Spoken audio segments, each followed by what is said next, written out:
Good day, everyone. I'm Ivan, the moderator for this webinar. I welcome everyone for today's webinar, the IRS Form 941, Simplicities, Complexities, Specialties, and Instruction for this quarterly form. I would now like to introduce our presenter for today, Mark Schwartz. Mark Schwartz is an employment tax specialist with over 25 years of payroll tax experience. He has been an employment tax auditor with the state of California. I would now like to hand over the floor to the speaker. Over to you, Mark. Thank you, and welcome everybody to today's audio conference on the Form 941.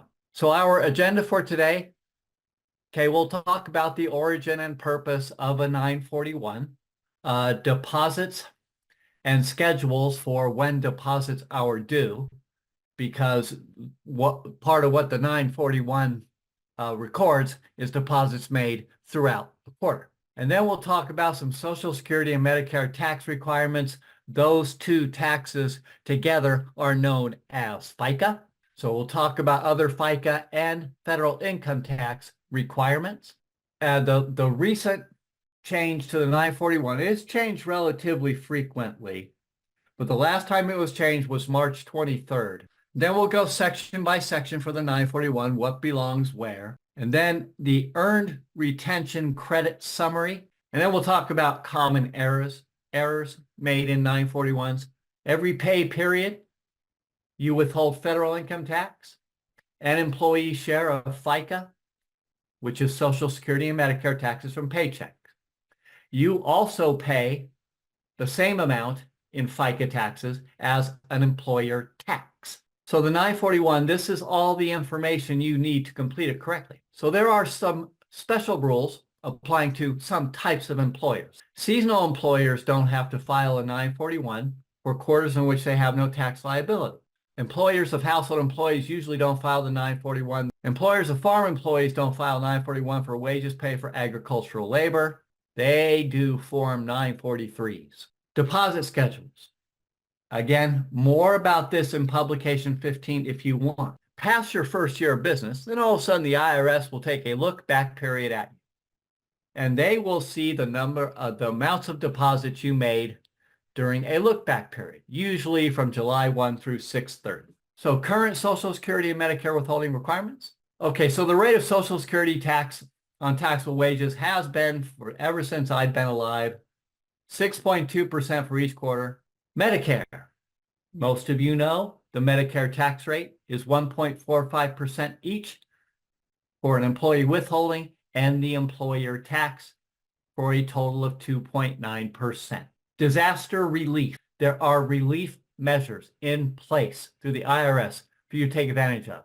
If you want more about disaster tax relief and what qualifies as a disaster, when you see a red text irs.gov/disaster tax relief or something like it, usually you can cut and paste that into your browser and it'll pop right up in case you want to know how to go about. So what payments are subject to FICA and FIT taxes, the stuff that we record on 941s? Most all payments for services rendered as an employee.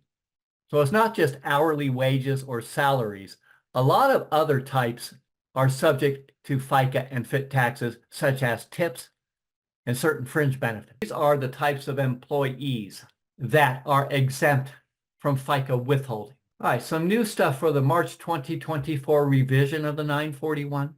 There's new information in publication 15 for this March 2024 revise. They're letting you know that advance payment of COVID-19 credits have ended. If you sell or transfer a business during a tax year, who files which 941s? If you close your business, then you have a final 941 to submit, and there's a box on line 17 that you check, and that lets the IRS know not to expect any more 941s. Adjustment of tax on tips. All right, so now let's go to the 941 section by section. Line 1 is for the number of employees who received wages, tips, or other compensation. These are what you don't include in line 1. Household employees, because there's a whole Schedule 8 on a 1040 for that. Part 1, line 2, enter amounts on line 2 that would also be included in box 1 of your employees' forms W-2s. Line 3 is any federal income tax withheld from those wages, tips, and other compensation. Part 1, line 4, no wages, tips, and other compensation are subject to Social Security or Medicare. Line 5, there are 5 parts of line 5 to record taxable Social Security, Medicare wages, and tips. Line 5, Part 5B, taxable Social Security tips. All right, so line 5, Part 5C are for taxable Medicare wages and tips. Line 5, Part 5D are any taxable wages and tips subject to additional Medicare tax. So this is for those higher paid employees. Part 1, line 6 is total taxes before adjustments. So that's lines 3, 5E, and 5F together. Lines 7 through 9 are for tax adjustments that result from current quarter adjustments. Line 8 are for third-party sick pay payers only. Line 9 are adjustments for tips and group term life insurance. So if that's applicable to your business.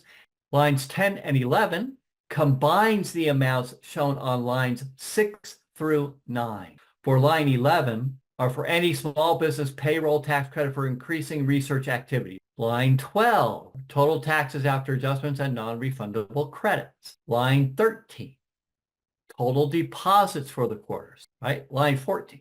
If line 12 is more than line 13, enter the difference on line 14. Otherwise, go directly to line 15 and do not pass go. And similar instructions apply as they did for line 14.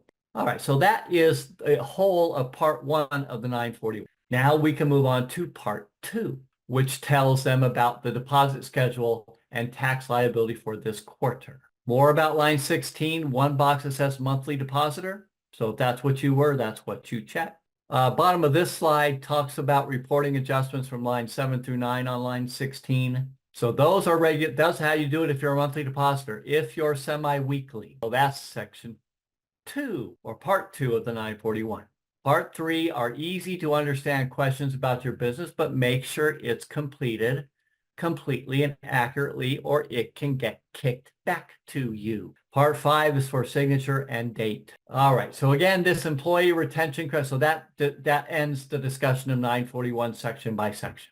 There's also instructions on the W-2 about it. Again, it was for a certain period of time, March 12, 2020 through January 1, 2022. Other forms and instructions, common errors made in 941.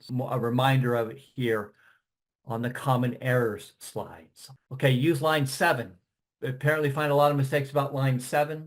If you have advanced payments of credits, such as under that ERC thing, there are ways to report them on 941s. If your firm uses a third-party payer or reporting agent, notify them if you have requested or received an advance payment of credits, because they're going to need to know. If you do 941Xs, they should be done properly. So that ends the slide presentation for today. Thank you, and thanks everybody for attending today's audio conference once again. I hope the information was useful and relevant. Thanks again, and have yourselves a great rest of the week. Thank you, Mark. That concludes the session for today. Thank you everyone for participating. You may all disconnect now. You have a great day ahead.